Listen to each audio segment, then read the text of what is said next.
পৃথিবীর পুরোহিতগণের মতো আমি সাহসী ছিলাম না মোটেই, কারণ আমি নারী। বিদর্ভ নগরে যার বাস, অন্তঃপুরবাসী তার চলা বিড়ালি পায়ে, অন্যায় অনাচার ভাবায় সারা বেলা।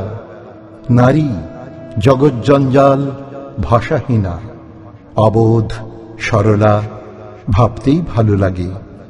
তার হাতে কে ধরায় বিষের বাঁশি? ঈশ্বর মুখ টিপে হাসে। আমি দিব প্রাণ ঘৃতের সম্ভার। তাহে বাপু, তোমার ক্ষতি কিসে?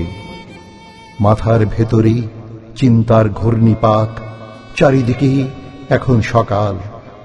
আমি সব দেবতাদের ছেড়ে দূরে অন্ধকারে একা জ্বালাই সান্ধ্য প্রদীপ। মশাদের উৎপাতে শরীরে ডেঙ্গু জ্বর, অবসাদে পড়ে থাকি একা, কথা বলি একা।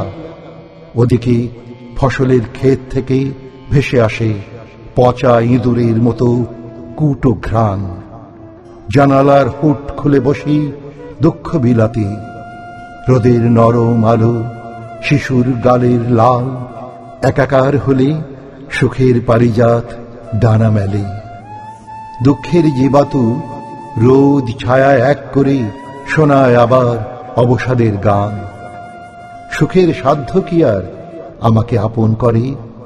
কষ্টেরা আমার আপন স্বজন, ঘনিয়ে কাছে বসে।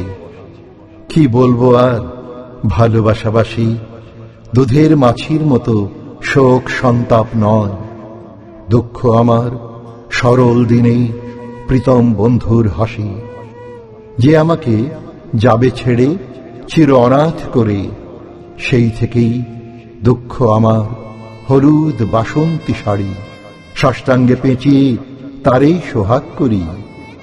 তবু এই ভালোবাসা নয় ধুলো আর কাদা, উপেক্ষার ছল চাতুরি চাঁদের নীলিমা ছড়ায় সুরা।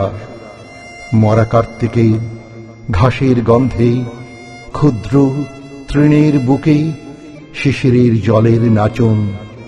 দু চোখে মুক্ত দানা সোহাগ কান্নার ঢেউ।